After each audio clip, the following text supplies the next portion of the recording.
출애굽기 10장 우리 8번째, 9번째 재앙이 나옵니다. 메뚜기 재앙, 그리고 어둠의 재앙. 자, 그래서 이 출애굽기 10장을 통해서 생명과 복의 근원이 되신 하나님이라는 제목으로 함께 은혜를 나누기를 원합니다. 자, 이제 이 벌써 어둠의 재앙, 9번째 재앙까지 이르게 되면은 애굽은 완전히 초토화가 됩니다. 이렇게 계속해서 이렇게 재앙이 많이 일어나게 된 것은 바로의 마음이 완강하기 때문이기도 하지만은 또 다른 목적이 있죠. 여기 2절에 보시면은 하나님께서 내 아들과 내 자손의 귀에 전하기 위함이라. 여기서 내 아들이라고 하는 것은 이스라엘 백성을 말하죠. 이스라엘 백성들에게 확실하게 하나님이 어떤 분이신지를 알리시기 위해서 계속해서 재앙이 끊이지 않고 일어나고 있다. 한두 번이면 괜찮을 텐데, 근데 그렇지 않다는 거예요. 계속해서 이 반복되는 것이거든요. 이 재앙을 통해서 하나님의 살아계심, 하나님의 능력이 있으심, 모든 복과 화해의 그 근본이 되시는 분은 하나님이시라는 것을 반복적으로 계속 말씀하시는 이유는 확실하게 알리시기 위함이라는 것을 본문은 말씀해 주고 있죠. 그래서 우리가 이 예배라고 하는 것, 예배는 어느 정도 드리면은 쉬는 게 없습니다. 우리는 죽을 때까지 계속 반복돼야 되는 거예요. 사실은 성경이 이렇게 신구약 66권 있습니다만은 주제는 딱 두 가지예요. 하나님 믿어라, 그리고 사랑해라. 사실 그 주제를 계속 다양한 내용으로 말씀하시는 거예요. 그걸 반복적으로 믿어라, 사랑해라, 믿어라, 사랑해라. 이 반복적으로 안 하면요, 사람은 이 타락한 본능 때문에 잊어버립니다. 금방 잊어버려요. 아주 그냥 이 기억 상실증이 얼마나, 이 망각증이 얼마나 심한지 금방 그렇게 계속 반복해야만 되는 거예요. 그래서 사실 저도 이 말씀을 결론은 어떻게 보면 다 거기서 거기에 믿어라, 사랑해라, 하나님 사랑하고 이웃을 사랑하고, 그거거든. 그걸 이제 다양한 말씀으로, 그러니까 이제 똑같은 내용을 하면 우리 사람이니까 질릴 수 있으니까 이 다양한 말씀. 오늘도 사실 믿으라는 거예요. 사실 생명과 복의 근원 되신 하나님 믿어라. 그리고 이 사람들에게 그 말씀 전해라. 이게 우리의 주신 사명이거든. 자, 그래서 이 반복되는 이 말씀 가운데에 다시 한번 우리의 믿음이 회복되는 그런 은혜의 시간이 되시길 주 이름으로 축복합니다. 우리 지난번에 그 7번째 재앙이 우박 재앙이었죠. 우박이 불과 같이 쏟아지니까 이 애굽의 이 전역에 농작물이 초토화가 됩니다. 초토화가 되는데 그나마 남은 게 있어요. 그 9장의 그 7번째 우박 재앙인데, 거기 보리는 이상이 나왔고 삼은 꽃이 피었으므로 삼과 보리가 상하였으나 아직 밀과 쌀보리는 자라지 아니한 고로 상하지 아니하였더라. 밀과 쌀보리는 그나마 남아 있었어요. 근데 이제 그게 이제 또 시간이 지나면서 나오고 나서 오늘 본문에 이 메뚜기 재앙을 통해 가지고 완전히 다 없어지게 돼요. 이 애굽의 이 땅에서는 농작물이라고는 이제 절대로 찾아볼 수 없는 그런 지경에 이르게 되는 것이죠. 메뚜기 재앙에 대한 그런 뉴스, 이 신문 기사를 아마 가끔씩 들어보셨을 겁니다. 아프리카나 그 중동 지역에 그 사막 메뚜기로 인해 가지고 수억 마리가. 근데 요즘도 이 과학이 발달하는 시대에도 이 메뚜기 재앙을 어떻게 뾰족한 수가 없다고 합니다. 막을 수 있는 방법이 없다고 해요. 그냥 고스란히 당해야 돼요. 그러니 고대 세계는 오죽했겠는가 하는 것이죠. 근데 이제 이 메뚜기 재앙이 결코 우연이 아닌 것은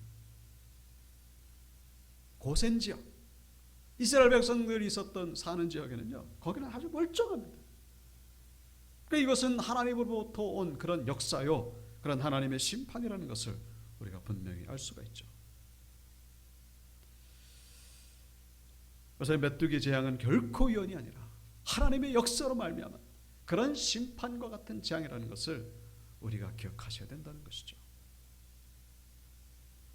그래서 이 메뚜기라고 하는 것, 이 성경에는 다양한 손실, 손해 보는 것, 그것을 의미합니다. 그래서 말라기 3장 11절에도 그런 말씀 나오죠. 만군의 여호와가 이르노라, 내가 너희를 위하여 메뚜기를 금하여 너희 토지 소산을 먹어 없애지 못하게 하며 너희 밭에 포도나무 열매가 기한전에 떨어지지 않게 하리니. 이 말라기 3장 11절을 통해서 이제 보통 우리 목사님들이 가끔씩 기도를 하죠. 황충, 그 개역 성경에는 황충이라고 나옵니다. 황충이 먹지 않게 하여 주시고 기한전에 열매가 떨어지지 않게 하여 주시옵소서. 아마 한 번쯤 들어보셨을 거예요. 황충이 먹지 않게 하여 주시고. 그 황충이 먹는 거는 다양하죠. 우리 건강에 황충이 먹을 수 있고, 우리 재정에 황충이 먹을 수가 있고, 우리 가정 가운데, 우리 사업 가운데 황충이 먹으면요, 이거는 그동안 정말로 공들였던 모든 것들이 그냥 고스란히 물거품이 되는 그런 경우, 물론 하나님의 어떤 절대 섭리 가운데 되어지는 경우도 있겠습니다만, 황충이 먹으면 이거 참 절망 가운데 빠질 수 있는 그런 상황이죠. 기한 전에 열매가 떨어지지 않게, 딱 기한이 돼가지고 그 열매가 탁 따야 이제 이것이 상품 가치도 있고, 그래서 우리에게 이제 이 수입이 되는데, 기한 전에 떨어지면요 다 망치는 거예요. 지금 애굽 땅에 황충이 지금 임하고 있는 거예요. 애굽 땅에 황충을 지금 먹고 있는 거예요. 왜 그렇죠? 다시 처음으로 돌아가는 거예요. 이스라엘 백성들 제사 드리지 못하게 함으로 인해 가지고 하나님께 제사를 드려야 되는 이스라엘 백성들을 지금 바로가 딱 깔아먹고 있는 거예요. 그거 풀면요 이 황충은 없어지는 거예요. 하나님 앞에 나가서 예배드리고 제사 드리는 것이 얼마나 중요한지. 모든 재앙의 근원이 바로 이 하나님께 제사 드리지 않는 데서부터 시작된다는 것을 계속해서 몇 번이나, 즉 8번째, 9번째까지 오는 거예요. 그걸 아주 그냥 이스라엘 백성들에게 그냥 완전히 각인시키는 거죠. 하나님 앞에 제사 드리지 않으면, 하나님께 예배 드리지 않으면 이렇게 된다. 가장 기본이죠. 가장 기본이에요. 우리 자녀들이 아버지, 이 부모와의 관계는요, 그 부모 인정하는 거, 그 기본이에요. 그 근본이죠, 근본. 이 역사 이래로 하나님께 예배를 드렸던 자가 예배를 중단하면, 그리고 예배 드리는 자를 중단시키면요 결코 복을 받을 수 없다는 것을 너무나 쉽게 우리는 알게 됩니다.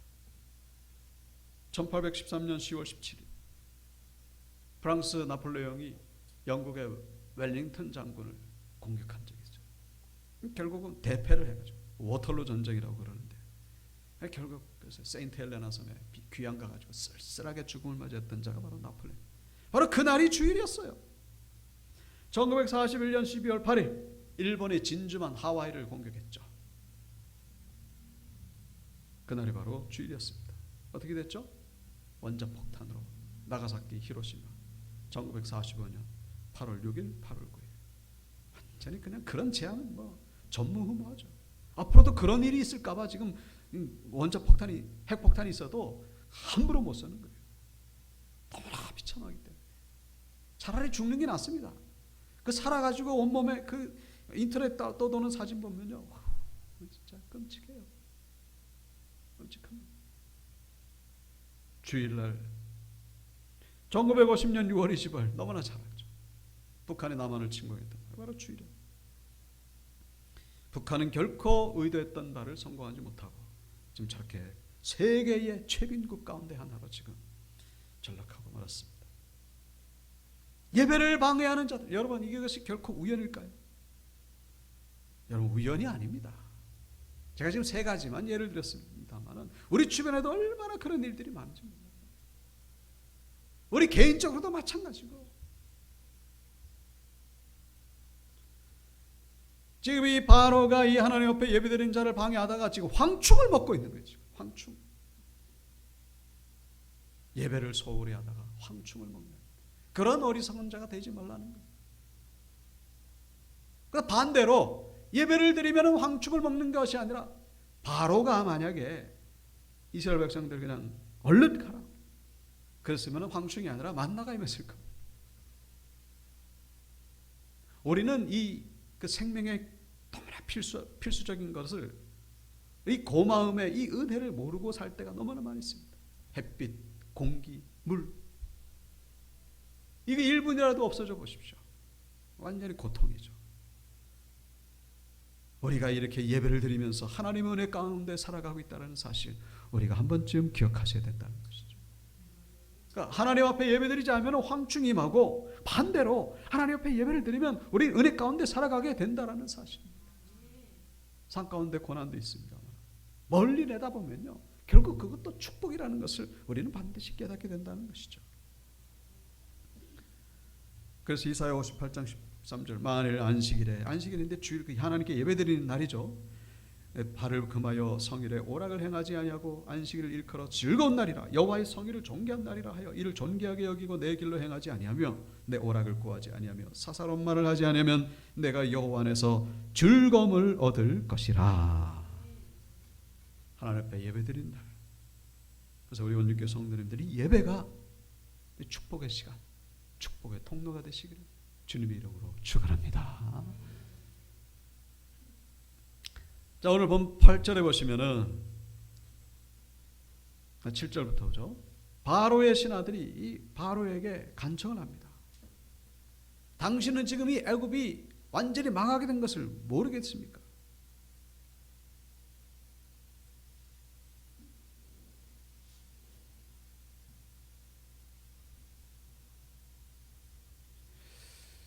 바로의 신하들이 그에게 말하되 어느 때까지 이 사람이 우리의 함정이 되리까? 그 사람을 보내어 그들은 하나님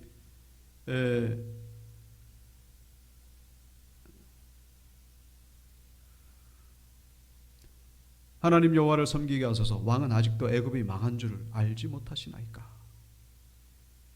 애굽이 지금 완전히 망한 것을, 이 우박 재앙이 끝나고서부터 이제 이 바로의 신하들은 온전히 깨달았죠. 그런데 깨닫지 못한 유일한 사람이 바로 바로예요.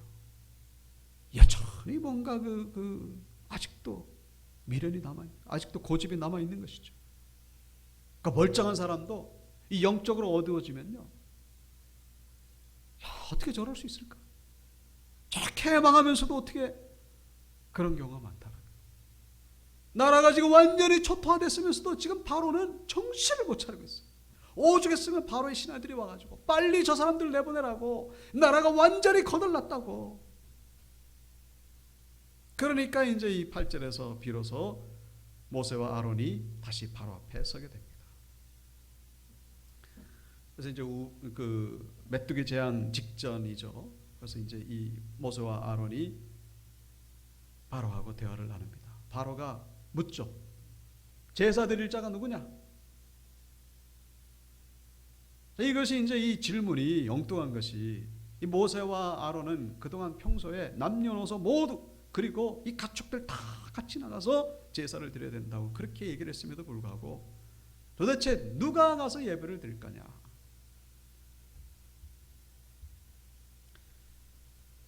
그래서 이제 이 모세가 얘기를 하는 거죠. 9절에서 우리가 여호와 앞에 절기를 지킬 것인지, 우리가 남녀노소와 양과 소를 데리고 가겠나이다. 우리 모든 것이 다 나가야 됩니다. 그랬더니 바로가 뭐라 대답합니까? 어린아이들은 놔두고 가라 그랬죠. 다 못 나간다. 그래서 장정들만 가서, 11절에 나오죠. 장정들만 가서 하나님을 섬겨라. 이것 때문에 이제 결국 대화가 끊어지고 그 자리에서 이제 모세와 아론은 쫓겨나게 됩니다. 그래서 이제 결국 메뚜기 재앙이 임하게 되는 것이죠. 이 바로의 이 다 허락하지 못한 이 조건적인 허락이죠.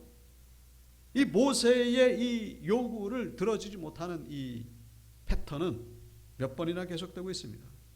8장부터 그렇게 나오고 있는데, 제사를 드려도 되는데 8장 28절에는요, 너무 멀리 가지는 마라. 모세가 뭐라고 얘기했죠? 3일 길을 가서 제사를 드려야 된다고 그렇게 얘기를 했는데, 뭐 3일 길까지 가야 되냐? 조금 여기 근처에서 드려라, 그런 거죠. 10장에 오늘 본문에 나오는 것이죠. 장정만 가서 여호와를 섬기라.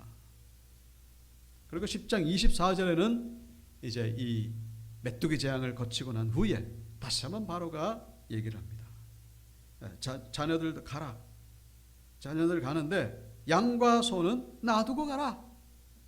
계속해서 뭔가 이렇게 그 온전히 모세의 요구에 들어주지 못하는, 하나님의 말씀 앞에 온전히 순종하지 못하는 그런 바로의 모습을 이 성경은 보여주고 있습니다. 온전히 순종하지 못하는 것이죠. 뭐 어떻게 보면은 장정들만 허락해 주면 그것도 대단한 거 아닌가? 그 어린아이들까지 가축만 놔두고 가라고 한 거 대단한 건 아니겠는가? 여러분, 하나님 말 가운데 이에 99% 순종은 불순종이라는 말이 있습니다. 그 1%의 불순종 때문에 99%의 순종도 결국 불순종으로 평가받는다라는 사실을 우리가 기억하셔야 된다는 것이죠.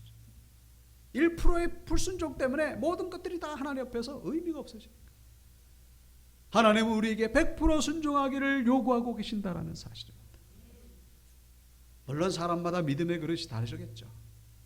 근데 그 사람의 그릇의 만큼의 100%를 얘기하는 것이지, 모든 사람들이 다 똑같게 어떤 그 기준을 정하기는 어렵겠죠. 여러분, 새신자에게 신앙생활 30년, 50년 우리 장로님이나 안수집사님, 권사님에게 원하는 그것을 요구한다는 것, 여러분, 하나님은 그런 분은 아니라고 저는 생각합니다. 믿음의 그릇에 맞게, 그 사람에게 맞게 어떤 것을 요구하시는데, 중요한 것은 최선을 다해서 우리는 순종하는 것을 하나님이 기뻐하신다라는 사실입니다. 우리의 삶 가운데 우리의 것을 남겨두고, 그리고 하나님 것과 우리의 것을 이 구분하는 것을 하나님 원치 않으신다는 거예요. 우리 모든 것이 다 하나님의 것으로 고백하기를 하나님이 원하신다라는 사실입니다. 사도행전 5장에 보시면은, 사도행전 5장 아나니아 삽비라 아시죠? 땅을 팔아가지고 사도들 앞에 그 땅 판 값을 발 앞에 내놓는데 마치 이것이 다인 것 마냥 부부는 숨겨두고서 이것이 다냐 물었을 때 이게 답니다. 거짓말을 했죠. 결국 아나니아가 먼저 죽고, 좀 이따가 이제 그 삽비라가 와가지고 이게 다냐, 남편 죽은 줄도 모르고 네 답니다. 그랬다가 결국 삽비라도 죽고, 참 무서운 그런 하나님의 심판이 임했던 것을 보여주고 있죠. 물론 지금 똑같은 일이 일어난다라고 저는 보기는 어렵습니다. 그때 교회가 세워지는 초기였기 때문에 만약에 거짓말이 통한다라는 것이 분위기가 만들어지게 되면은 이 교회는 치명적인 위기를 당할 수도 있기 때문에 하나님께서 어떻게 보면은 백성들로 하여금 경각시키시기 위해서 그렇게 하나님이 심판하지 않았을까? 아나니아와 삽비라가 그렇다 해가지고 뭐 지옥을 갔느냐 마느냐, 그건 우리가 알 수가 없죠. 다만 하나님은 하나님께 온전히 순종한 자를 기뻐하신다라는 사실. 그 아나니아 삽비라 사건 바로 직전에 무슨 내용이 나오냐면은 바나바 이야기가 나와요. 바나바 잘 아시죠? 바울이 회개해가지고 교회에 들어오려고 할 때에 교인들이 무서워하잖아요. 저 바울이 거짓말하는 거 아닌가? 근데 그때 바울을 교회의 일꾼으로 삼기 위하여 계속해서 도와줬던 자가 바로 바나바죠. 근데 그 바나바는요, 자기 땅을 팔아가지고 다 하나님 앞에 드렸다라는 그런 내용이 사도행전 4장에 나오는 것을 보게 됩니다. 비교가 되죠. 그런 의미에서 볼 때 이 바나바가 참 위대하고, 또 아브라함 어떻습니까? 아브라함, 하나님이 100세에 낳은 이 이삭을 바치라고 했을 때에 아무 소리 안 하고 그냥 하나님 앞에 드리는 그 모습, 그 헌신을 통하여 아브라함은 믿음의 조상이라고 지금까지 불리우게 된 것을 우리가 확인하게 된다는 사실입니다. 여러분, 우리는 하나님 앞에서 우리의 것을 이렇게 구분시키는 그런 자가 되기를 하나님께서 원하지 않으신다라는 사실. 교회에서는 신앙인인데 집에 가면요, 뭐 신앙인이 아니에요. 물론 우리 온유교회 성도님들 가운데 그런 분은 안 계시겠습니다. 교회에서는 신앙인처럼 보이는데 집에 가면요 완전히 세상 사람. 직장에 가가지고, 시장에 갔을 때 교통, 뭡니까? 대중교통, 친구들 만났을 때 완전히 사람이 돌변해 버립니다. 여러분, 우리 모든 영역 속에서 우리는 하나님을 아버지라고 고백하는 그런 신앙 고백이 있기를 하나님이 원하신다라는 사실. 우리의 모든 영역이 하나님이 주관하시는 그런 삶으로 살아가는 신앙인들이 되어야 된다는 것을 잊지 마셔야 된다는 것이죠. 로마서 14장 8절, 우리가 살아도 죽어도 주를 위하여 죽고, 우리가 좀 전에 불렀던 찬양이죠. 그러므로 사나 죽고. 하나님이 통치하지 않는 영역은 없는 거예요. 우리 모든 삶의 영역, 제가 지난 주일에도 말씀드렸죠. 신앙생활 한다는 건요, 세계관이 변화되는 거예요.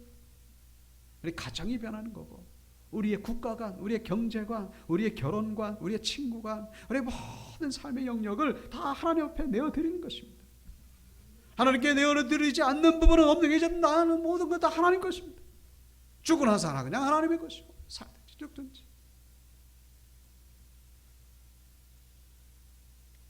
베드로전서 5장 7, 다 같이 읽어볼까요? 시작. 너희 염려를 다 주께 맡기라. 이는 그가 너희를 돌보심이라. 아멘. 우리의 것을 구분할 때 그건 우리가 관리하는 거예요. 여러분, 우리가 현금을 집에 놔두고 있으면요, 그 불안하잖아요.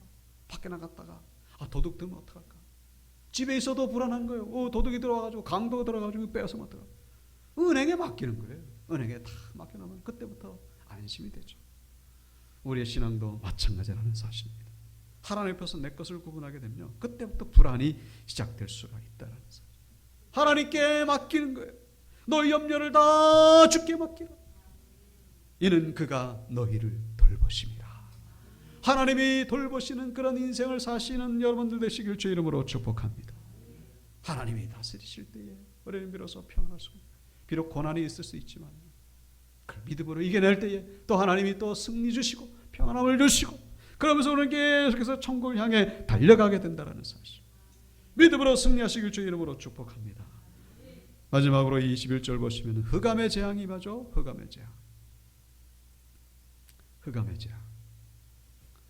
네. 그래서 이제 이 흑암의 재앙은 뭡니까? 결국 모든 빛의 근원은 바로 하나님이시다. 하나님이시다. 주님이 뭐라고 말씀하셨죠? 나는 세상의 빛이니 나를 따르는 자는 어둠에 다니지 아니하고 생명의 빛을 얻으리라.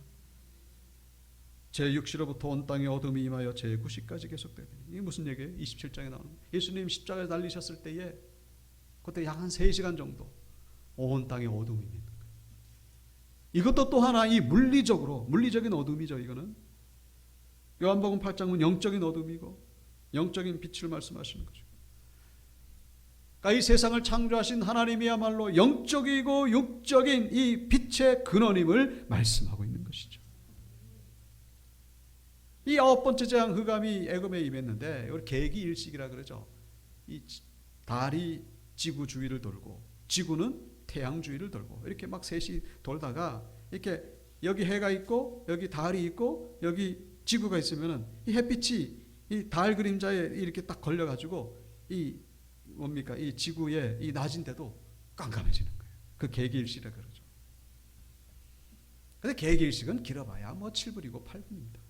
그런데 오늘 본문에는 3일 동안 캄캄해졌다.